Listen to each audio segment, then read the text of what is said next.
이어서 오전장 상승과 하락 특징주에 대한 투자 전략 세워드립니다. 와우넷스 백진수 전문가입니다. 안녕하세요. 네, 안녕하세요. 네, 먼저 상승 특징주 알아볼 텐데요. 네. 오늘 한미약품 국내 첫 개량 신약을 미국에 수출할 것이다라는 기대감으로 인해서 상승하고 있는데요. 어느 정도의 모멘텀이 될까요?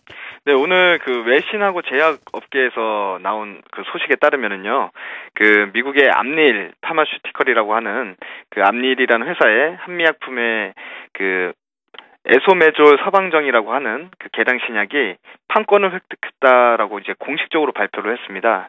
때문에 이제 기대감이라기보다는 실질적으로 정말로 진출이 확정이 됐다라는 관점으로 보셔도 무방하지 않을 것 같은데요.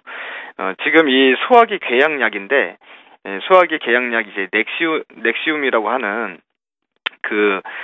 원래 기존에 있는 약을 일부 구조를 변경을 한 겁니다. 그래서 개량 신약으로 이제 볼 수 있는 부분인데, 암릴이 최근 배포한 보도자료에 보게 되면은, 한미약품과 협력해서 고품질 저비용의 에소메졸을 미국 시장에 도입할 수 있게 돼 매우 기쁘다, 이런 식으로 이제 긍정적인 표현을 했거든요.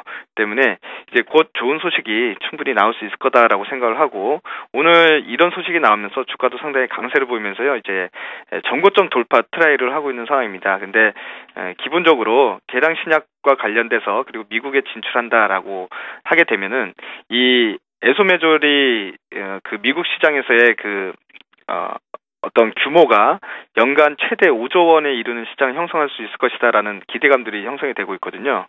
때문에 충분히 전고점을 돌파를 할 수 있을 만한 이슈다, 저는 그렇게 생각을 하고 관심 있게 추가적으로 더 보셔도 좋지 않을까, 이런 생각이 좀 듭니다. 그리고 오늘 제약주들이 전체적으로 이제 강세를 보이고 있는 반면에 와중에 또 이제 조선주들도 오늘 상당히 강세를 보이고 있거든요. 오늘 특징주 두 번째는 이제 삼성중공업입니다.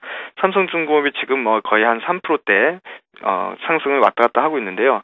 오늘 시장이 장 출발 이후에 많이 빠짐에도 불구하고 삼성중공업의 상승세가 상당히 강하게 나타나는 게 상당히 어떤 큰 모멘텀이다, 이렇게 볼 수 있을 것 같습니다. 중요한 거는 삼성중공업뿐만이 아니라 대우조선해양, 현대중공업, 이 3사에 모두 이제 긍정적인 소식들이 나오고 있습니다. 그동안 해양 설비 쪽이나 해양 플랜트, 그 다음에 이제 선박 쪽에 발주가 경기 침체로 인해서, 그 다음에 해운업의 침체로 인해서 많이 나타나지 않았었는데요. 그러다 보니까 2013년 1분기 때부터 시작해서 상당히 많은 발주 물량이 나오고 있습니다. 그래서 여기에 대한 어떤 가장 큰 수혜가 빅3라고 할 수 있는 삼성중공업, 현대중공업, 그리고 대우조선해양의 수혜로 들어갈 수 있다, 이런 기대감들이 주가에 반영이 되고 있는 건데요. 해양 플랜트 시장이 1,500억 달러가 올해 예상이 되고 있습니다.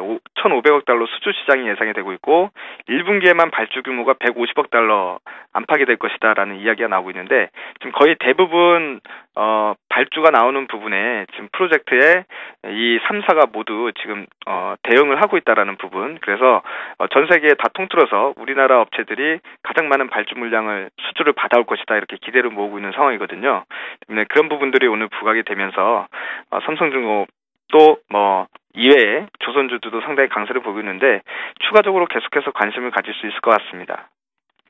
네, 이어서 하락 특징주 알아보겠습니다. 한국전력 올해 내로 전기료 인상할 예정이 없다라는 소식으로 인해서 하락세를 나타내고 있습니다. 기관은 물론 외국인도 팔자에 나서고 있는데요. 네. 하지만 이것을 제외하더라도 실적 턴어라운드는 가시화될 수 있을 것이다, 일부 긍정적인 의견도 있거든요. 어떤 대응 전략이 필요하다고 보세요?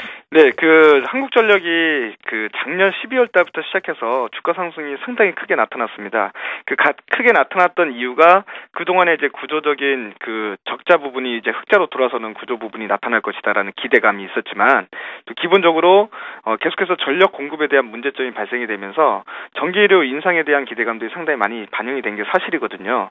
근데 오늘 한국전력 조사장이 단정적으로 얘기하기는 힘들지만 올해 내에 전기요금을 또다시 올릴 생각은 없다, 이런 식으로 이야기를 한다라는 얘기는요, 기본적으로 그때 지난번에도 한번 예전에 그 전화 연결할 때 말씀을 드린 적이 있었지만 한국전력 같은 경우에는 공기업적인 성격을 갖고 있잖아요. 그렇기 때문에 이 이익을 취하는 그 다른 기업들의 어떤 목적보다는 약간 공공의 성격을 띠는 부분이 있고 또 어떻게 보면 신정부가 이제 출범을 하게 되면은 전기료가 신정부 출범하자마자 인상을 시킨다는 것 자체가 약간 부담이 될 수 있습니다. 그래서 제가 봤을 때는 전기요금 인상은 지금 전력 공급에 문제가 발생된다고 하더라도 인상은 좀 힘들 것이다. 그다음에 도입 이제 원자재 도입 원가가 감소한다라는 부분, 이런 부분들의 호재도 있었는데요. 이제 그런 부분에 호재가 있다고 하더라도 또 기본적으로 경기가 회복되게 되면은 원자재 도입 단가는 비싸질 수밖에 없다는 관점을 본다면 한국전력 많이 올랐습니다. 그리고 여기에 그 기대감이 포함이 돼 있다는 거 감안을 하면은 오히려 좀 이제 비중 축소 또는 종목 교체로 가는 게 좀 더 낫지 않을까 이렇게 좀 생각이 듭니다. 네, 와우넷 백진수 전문가와 함께 상승과 하락 특징주에 대한 투자 전략 세워봤습니다. 고맙습니다. 감사합니다.